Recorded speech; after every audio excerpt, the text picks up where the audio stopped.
A short time after walking my daughter down the aisle, I picked up a guitar and played at her wedding reception. But it may well be the most memorable gig I've ever played, and that's what this video is really about. Because when you're learning guitar or coming back to it later in life, it's very easy to measure progress by the obvious things.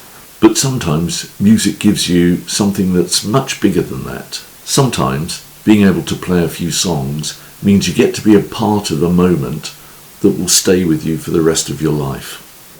Hi, I'm Nigel, and I got back into playing guitar after a break of 40 years.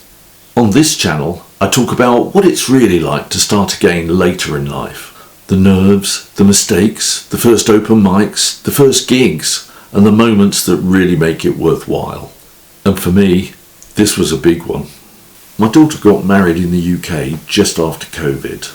By then, I was living in France. I'd split up with my wife a year earlier, and I hadn't seen my daughter or my two sons anywhere near as much as I would have liked. So this wasn't just another family event. This was my baby girl getting married. I'd walked her down the aisle, I had a speech to make later, and somehow, in the middle of all of that, I'd been asked to play guitar during the welcome drinks at the reception. She had asked me to play, and that part really matters, because I didn't just push my way into her day and say, hey, I'm a musician now, I'll do a set. My daughter asked me, and I think that made it mean even more. She was used to me being the person who sorted things out, the sort of person who kept control of things, but this was different. This was her asking me to bring some live music to her very special day. And when you're a dad, that's quite a thing, especially when you only restarted playing the guitar a couple of years earlier. I was still fairly early in my journey. I'd done some open mics, I'd played a few bits and pieces, but playing at your own daughter's wedding is different. That's not just can I get through the songs, that's can I get through the songs whilst carrying all the emotion of the day. I played for about half an hour whilst people were arriving at the reception and having some welcome drinks. I can't find the written set list now, but I know I played songs like It Must Be Love, She, Landslide, You and Me, Yellow, Hey There Delilah. So it was a proper little acoustic set.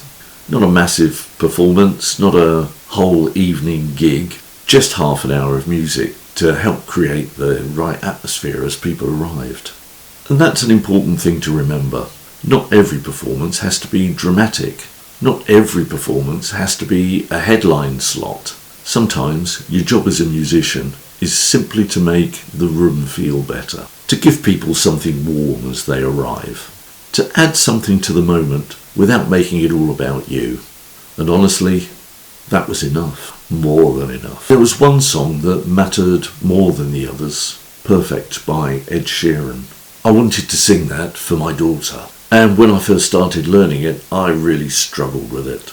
There was a note in the chorus actually that I really struggled to hit consistently, and this wasn't one of those songs or one of those moments where I thought, well, if I miss it, I miss it, it doesn't really matter. To me, this mattered. So I actually had a few singing lessons. Not because I was trying to become some fantastic singer overnight, but because I wanted to make sure that on the day I could do the job properly. And I think that's one of the things that people can quite often misunderstand about performing. Confidence doesn't come from simply telling yourself that you're fearless. Sometimes confidence comes from doing the work, from accepting that something is hard and for getting help where it's needed, preparing properly because the moment matters. That song mattered. After the ceremony, I drove from the church to the reception venue so I could be there to help welcome the guests as they started to arrive. And then once people had started to arrive, I walked over to the area where the music had been set up. I picked up the guitar and I started playing. And that was a very interesting moment, because not only was I dealing with my own emotional state, a lot of the guests just simply hadn't been expecting it. A lot of them had no idea I played the guitar at all, and to most of them I was simply there as the father of the bride. You know, the person who'd walked her down the aisle, the guy that was going to make a probably terrible speech later. And then suddenly I was standing there singing songs as they arrived. And I remember that feeling very clearly. It wasn't like walking on stage at a pub. It wasn't like an open mic. It wasn't like playing to strangers. It was quieter than that. More personal. More exposed in a way.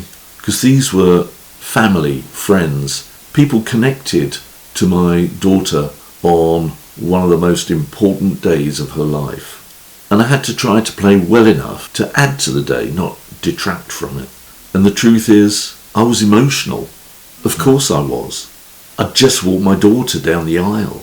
I hadn't seen my kids as much as I would have liked, and my life had changed a lot. COVID had made everything strange. I was living in another country, and now here I was, guitar in hand, trying to do something meaningful without falling apart. That's the bit you can't really practice. You can practice the chords, you can practice the lyrics, you can practice the vocals, you can practice standing up with the guitar and playing through a whole set, but you can't fully practice what it feels like when the moment arrives. And that's why I think these performances really matter, because they aren't perfect studio recordings, they aren't polished show reels, they're real life, and music, when it works, fits into real life. When I first started playing again, I probably thought progress was all about playing better songs, getting better gigs, better equipment, better reactions. And of course, all those things are nice. It's nice to be paid. It's nice to be booked. It's nice when people applaud. But playing at my daughter's wedding reminded me that music has another type of value. A value that doesn't show up in money, or views, or subscribers, or applause. Sometimes it's the place, the people, the reason you're playing.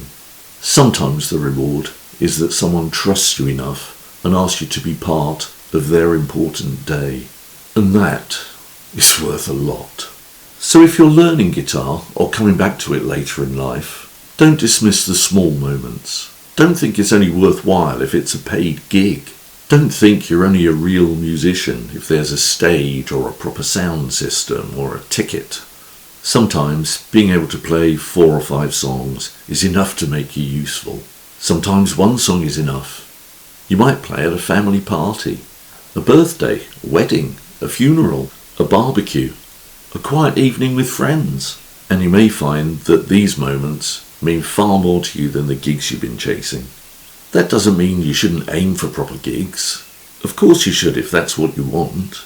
But don't miss the point. The point isn't just to become impressive. The point is to become ready enough to be able to say yes when the moment arrives.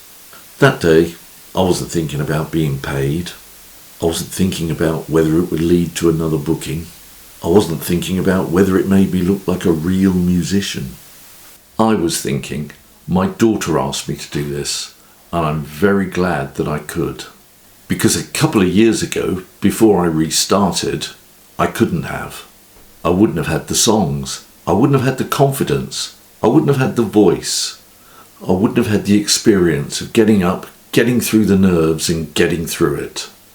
Because I'd started again, because I'd gone to those first few open mics, because I'd made mistakes, because I'd kept going, I was able to be part of that moment. And that's the real reward. So don't get too hung up on whether every performance is paid, polished or impressive. Sometimes the biggest gig isn't the one with the biggest crowd. Sometimes the biggest gig is the one where the music really means something. And if you're learning now, or starting again later in life, keep going. Because one day someone might ask you to play, and when they do, you'll be pleased that you can. So if you've ever played at a family event, a wedding, a funeral, a party, or just somewhere where the music meant more than the gig, let me know in the comments. I'd really love to hear about it. And if you're starting again later in life, you're in the right place. Thanks for watching, and I'll see you on the next one.